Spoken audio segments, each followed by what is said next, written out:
beloved Boss Mike Cervera. Okay na. So magandang umaga po sa ating lahat at magandang tanghali na rin, magandang gabi sa man na dako ng mundo naroon kayo. Siyempre, kasama ko si Takero. Ay, hello po. At Kumusta po kayo? At yung ating mga kaibigan, mga kababayan, mukhang may mga sakit. Uso yata sakit ngayon. Minsan, ano?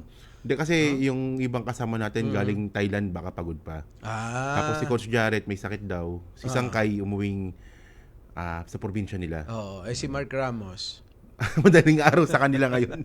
Kaya nahihirapan, ano. So anyway, nandito naman tayong dalawa. Tantayin na lang natin kung anong makahabol ba sila, di ba? Uy, insan medyo may ano ngayon may mga issue na si Jinggoy daw Okay. Oh, ito Sige. Disclaimer po, no. Disclaimer tuloy. Hindi na disclaimer to sa sa atin, di ba? Pero disclaimer sa Radyo Pilipinas ito. Kasi talagang may mga usap-usapan at mayroon pong pasabog di umano itong si Robbie Tarosa. Robbie Tarosa. Oo, grabe yun Sa hindi lang nakakaalam kasi, meron binabanggit dito si Robbie Tarosa sa Facebook niya. Na ako talaga nagulat talaga ako dito. Wala akong idea dito. Hindi ko alam yun Pumutok to kagabi lang Kagabi? So sabi ni Robbie Tarosa dito, no? Jinggoy, mag-resign ka na. Kung hindi, I will be forced to tell the country about your double life. So may double life daw. You are one of the reason kung ba't kami naghiwalay. I have all the receipt. Try me. Pareho lang kayo ng ex ko. Nako. Baboy daw. May baboy sa Baboy? Wow, Ano baboy. yun? Alam mo, insan, kung babae nagsalita, ng lalaki kasi. So, ex, so ibig sabihin na love triangle? Ganun ba ibig sabihin? Di ba parang yung Robbie Tarosa, aminadong ano yun? Hindi, ano talaga yun? LGBT talaga siya. Oo, di ba? Oo. Tapos di pa, may update siya, nag-update siya ngayon. Na ano? So, kung nag-post siya kanina 10 hours ago, sabi niya, Ano sabi? ito na po ang mga death threat. May mga death threat na daw. Nako, patay. No, I do not care. I will continue to speak the truth. Ito malupit. Hindi, teka muna. Bakla at sinungaling ka. Hindi, teka muna. Bakit ngayon lang naman na nagsasalita kung kailang may malaking issue din kinakaharap si Jinggoy? Diba? Kasi meron siyang binabanggit dito na nangyari ito nung panahon pa ni FPJ, nung nakakampanya sa FPJ noong 2004. Nako. So, ibig sabihin, nung 20 years ago pa. Kaya nga, ang tagal-tagal na. Tagal na. Oo. Pero ang point dito, totoo man to o hindi, sa akin lang parang pasok to sa cyber libel. Kasi totoo man o hindi Oo. Kasi ang cyber libel kasi insan, di naman siya tinitingnan kung may katotohanan ba o wala yung sinasabi mo. Ang tinitingnan talaga doon kung may malis ba yung post.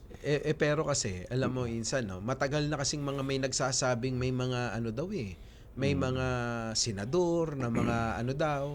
Alam mo na, hindi naman natin kasi kinukutya yun. Kung yun yung nararamdaman nila ano naman problema doon? Kaya lang, kung itatago mo pa, siguro kaya nagkakaroon ng interes yung tao.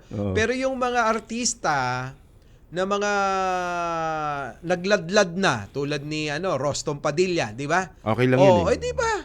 Wala nang Hindi, tsaka wala namang issue kung LGBT yung tao. Kaya nga. Hindi naman to 1980s Oo nga. Year 2020s na po tayo. Oo. Kaya walang issue po dyan. Ano naman kung kung kapwa lalaki ang kursonada.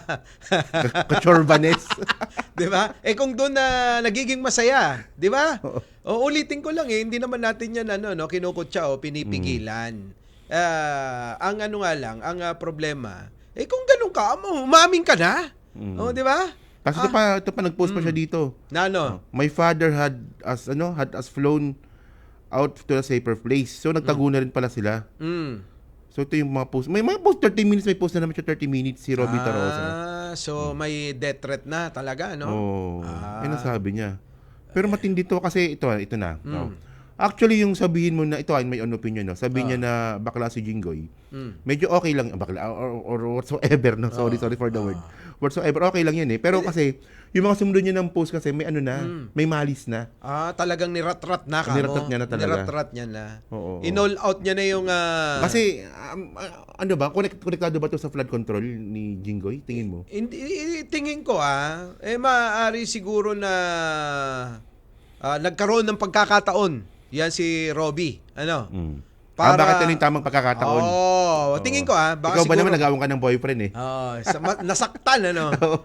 20 years mong kinimkim yan eh. Para bang ako ay pinagpalit, ano?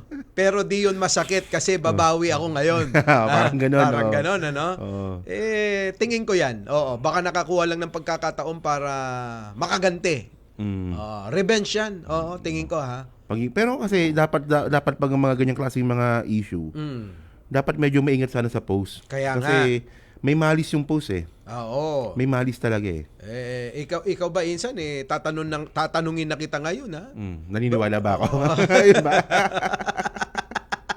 Hindi tanong mo. Baka ikaw kasali sa federasyon Hindi, ngayon ko lang talaga nabalitaan na may ganyang issue si ano. Matagal na raw to kasi bago ko kinontent to sa YouTube ko, nagtanong-tanong na tayo sa mga ibang mga kasama natin. Hindi, ano na yan, may issue na siyang ganyan talaga dati pa. May issue na. Sabi nila, pero ako wala talaga nabalitaan eh. Siguro kailangan magsalita ni Senator Jinggoy Estrada dyan. Kasi pati na yung pagkalalaki niya na ano na. Oo, kasi kawawa din naman ng pamilya, syempre, di ba? Para, nga pala, pamilyado nga pala. Pamilyado Kaya ako nagtataka, sasabihin nyo, bakla Magaling pa mag-basketball. At saka, action star Paano mangyayaring magaling bakla maluntok, magaling mag-basketball. Di ba? Magaling din sa flood control. Kaya nga. Yun lang. 355 million, magaling din sa... Mukhang naitaon sa pagiging controversial ni Senator Jinggoy ngayon yung issue na yan. Parang dagdag batok sa kanya yan, ano? Imbis na flood control lang iniisip niya ngayon. May iba pa siyang iniisip ngayon na binato sa kanyang issue. Di ba? Siguro good luck na lang kay Senator Jinggoy diyan, ano. Pero ang kasi, ang malupit kasi dito insan itong Thursday kasi. Merong unang hearing ni Senator Pampilo Lacson sa Blue Ribbon Committee. So mukhang doon ata sa sentro yung investigasyon niya dito sa 355 million nga ni... Eto ba yung may pumasok na taga-contractor na yung WJ ba yun? WJ. Yun. Yan ba yun? Mukhang... Na may supot-supot daw na limpak-limpak na salapi na panuhol? At meron pang CCTV. Yan. Yung sinasabi nga ni Bryce Hernandez. So mukhang... Kasi alam naman natin na bagong chairman tong si Ping Lacson, si Senator. Dapat talaga Lunes, di ba? So nagiging Thursday siya, malamang nag-a-adjust pa. Pero nakakagulat talaga dito ang una-una niyang hearing regarding nga dito kung saan nga nasasangkot si Jinggoy. Si Jinggoy ba talaga yung tinutukoy dyan sa WJ na yan? Baka naman syempre marami sabi ni Bryce di ba? Marami sila dyan na nasasangkot ngayon tulad ni Joel Villanueva. Sa pa yan. Ng Bulacan. Senator Joel Villanueva ng May Bulacan. May maiiwan kaya sa Senado pag nagkataon. Di ba? Baka walang maiiwan dyan. Kaya nga, eto pa, di ba? Si Bongo. Si Bongo tahimik lang. Di ba? Pero nasasangkot din, di ba? Tapos etong si Cheese Escudero. Si Cheese tahimik na lang din. Malay ba natin? Alam mo insan malupit talaga tong plano nila Nino? Nila Marcoleta at ni Cheese Ang plano talaga ng mga yan, gawing state witness o WPP. Itong si Diskaya.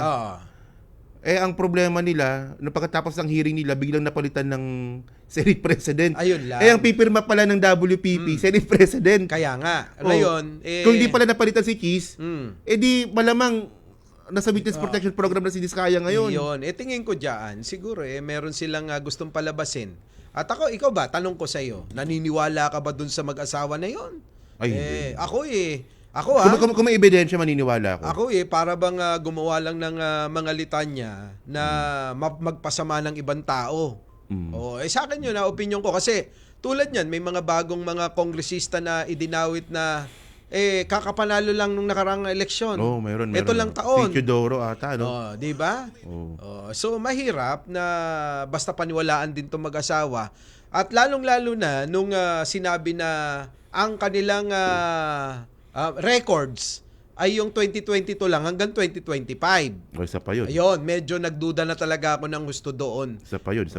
Tingin ko siguro, no? Baka naman meron silang gustong palabasin, no? Kaya lang mukhang hindi nagtagumpay. Gawa nga ng napalitan kagad itong si Cheese Escudero.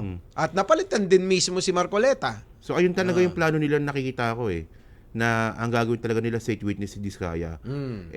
Nakita mo naman kung paano yung hinulma yung affidavit niya. Walang senador Oo. At saka walang senador na daw. At saka yung para bang ang daming reservation sila doon sa mga binunyag di ba?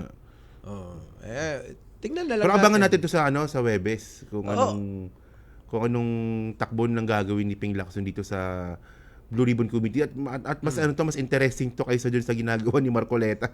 Hindi, tsaka ito insan in fairness naman doon sa sinabi ni Ping Lacson ay ni Senator Tito Soto, ni Senate President ngayon.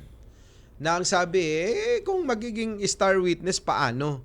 Mas malaki pa yung ninakaw nila, sa kaban ng bayan. Tapos gagawin nating star witness sila. Balik muna siguro nila lahat. Yung mga ninakaw. Di ba? So, tingin ko. Okay, abangan natin sa abangan Webes. natin to dahil parang malayo-layo pa Pero sana, wag nang palayuin. Sana bilisan na lang.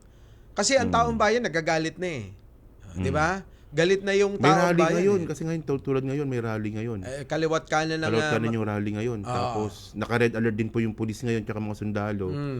Actually, medyo madami yung nagrarally ngayon. Medyo madami siya. Pero hindi naman mga DDS kasi yung nagrarally na inaangkin nila lagi yung mga rally Yung mga nagrarally ngayon, yung mga aktivista. Hindi yung mga DDS na mga yung rally na nangyayari po ngayon, walang kanalaman yung mga DDS dyan Diba? Na mahihina talaga. Wala silang karapatan mag-rally. Wala. Kasi sangkot din naman yung tatay nila Kaya nga. At saka pag nagrally sila, yun po yung mga nagrarally sa silong ng mga tulay. Yun po yung mga DDS, At yung mga nagrarally ngayon, ito ho yung mga lehitimong mga grupo. Halo-halo na sila. 'Di ba? Halo-halo na. Lagi naman dati pa. Dati pa parang normal na lang yung rally-rally na 'yan mula yata nung nabuhay tayo dito sa mundong ito, may rally ng ganyan 'di ba? Kaya.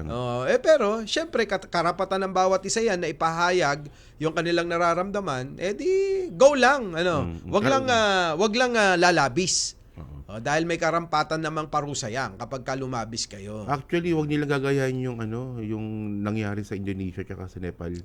Hindi naman. Ako hindi. Ikaw ba sang-ayon doon? Ako hindi ako sang-ayon doon. Ako lalo, hindi ako sang-ayon sa ginawa doon sa panununog, doon sa doon sa kasi hindi na freedom of expression na yun kaguluhan na kasi yun pag ganun yung nangyari. Kasi ginagawa nilang inspirasyon.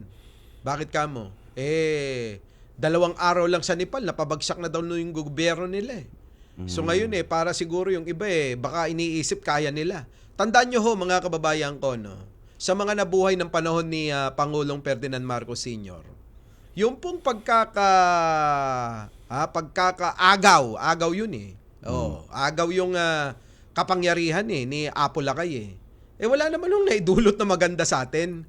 Di ba? Ano ho bang naging magandang naidulot nung pagkakatanggal ni Apo Lakay? Di ba lalo po tayong lalo tayong nalugmok? Siya nga pala, may nakalimutan tayo. Happy birthday nga pala sa ating Pangulo. Ayaw nga kay pala. President Bongbong Marcos. Happy birthday po. September 13 pala yun. Ako. Nagrereklamo si Kina. Shoutout daw muna, sabi ni Kina. Shoutout muna kay Kina. Kina, shoutout sa'yo. Nanonood ka ba? Talaga. Yun na nga. Insan, balikan natin yung kasaysayan na ilang beses nang nangyari sa atin yan. Una, kay Apo Lakay. Ikalawa, kay Insan? Wala namang EDSA naging magandang epekto sa Pilipinas wala nga. Yung dalawang actually gawin natin tatlo. Isama natin yung EDSA 3 ni ERAP.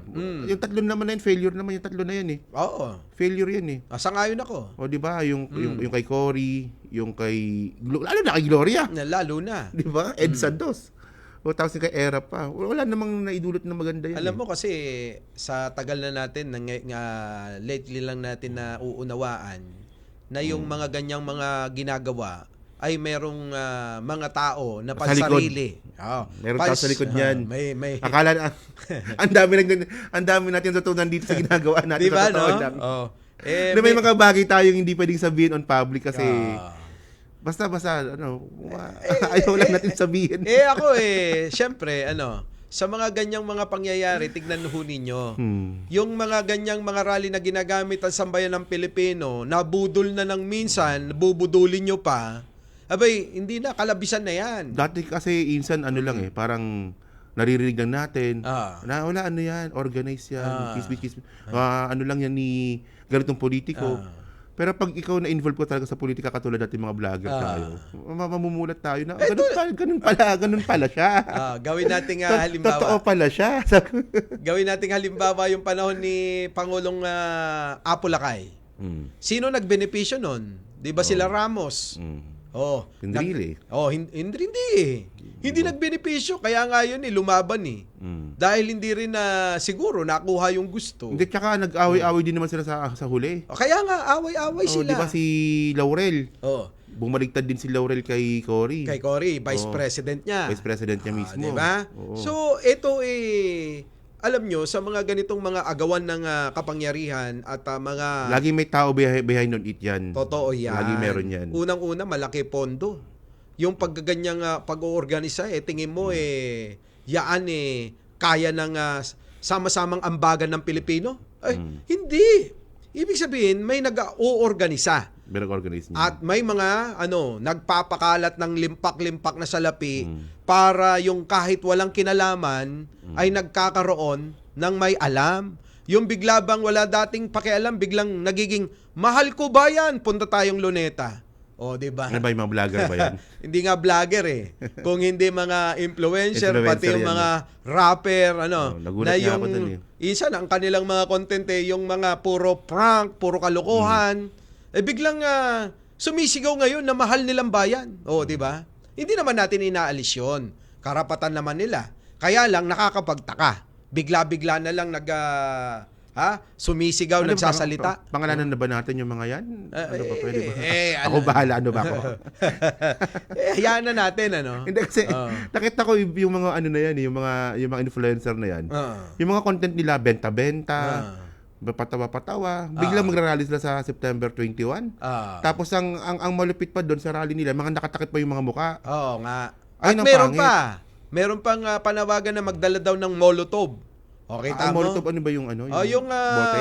lalagyan ng gasolina yung bote, lalagyan ng mitya, sisindihan, tapos sinahagis yan para sumabog, parang gano'n. September 21 yun. So, sana, siguro naman hindi naman nagtutulog-tulog ang mga kapulisan. 'Di ba? Nandiyan naman si General Nartates na kailangan siguro pagibayuhin yung pagbabantay at syempre yung mga intelligence natin dapat maging alerto. Hindi, kasi mga Pilipino naman sila, meron silang karapatan magsalita. Pero nakapagtaka doon, bakit magtatakip kayo ng muka? Huwag niyong ipopromote na magrarally na magtatakip ang muka. Yan na nga. Actually, medyo nakakainis ngayon. Nakita ko yung mga nag-post, si Ato. Si Ato ba yun? Yung puro sigaw ng sigaw. Si Ato, si Boss Toyo, nakita ko nag-post din. Di ba? Ay, mga kaibigan natin na mga si Makagago nag-post din. Di ba? Si Rendon nag-post din ata. Si Rendon ba kasama ba? Mukhang bata lahat ni yan. Same group of mga vlogger na na-issuean din sa isang politiko na binabaya. Teka muna. Di ba mga bata ni yan? Di ba? Bata nung kaya mo yan. Bata ni Insan yun di ba? Insan, ano ba yan ba mga bata mo? Ano ba yung mga gustong mangyari? Same group of influencer na nagkaroon ng issue. Sila rin yun eh. Sila nga. Last year ata yung na-issue sila na binabayaran daw sila ng isang insan. Yun Sila rin yun eh. Kaya nga sabi ko nga, ito hindi naman ito rally ng mga DDS eh. Itong mga DDS kasi nga wala silang bilang, hanggang ilalim lang ng tulay yung kaya nilang buuin na pagtitipon. Mahilig isiksik yung mga sarili. Sa mga hindi naman kanilang rally. Di ba't nakakahiya? At saka sa panahon ngayon, wala na. Wala na itong mga DDS, hindi na tulad dati. Dati affected tayo sa mga sinasabi ng mga yan. Ngayon nagiging irrelevant na sila. Tulad wala yan. na nga, kapag pinatulan mo nga sa content mo, bagsak pa algorithms mo dyan eh. Tulad yan, tignan mo ha. Etong si dating President Rodrigo Duterte. Ngayon, di ba't dapat haharap yan sa September 23? Sa kanilang unang pagdinig dyan sa ICC. Ngayon, hindi daw na siya pwede. Kasi... ulyanin na daw. Ulyanin na raw. May siyang term eh. So pag-usapan na lang natin siguro yung kay Digong after ng break. Yun, magbabalik po kayo, pag-usapan natin tong pagiging ulyanin ni dating President Duterte. Ano po? Itinuloy na po natin ang zero balance billing. Libre po.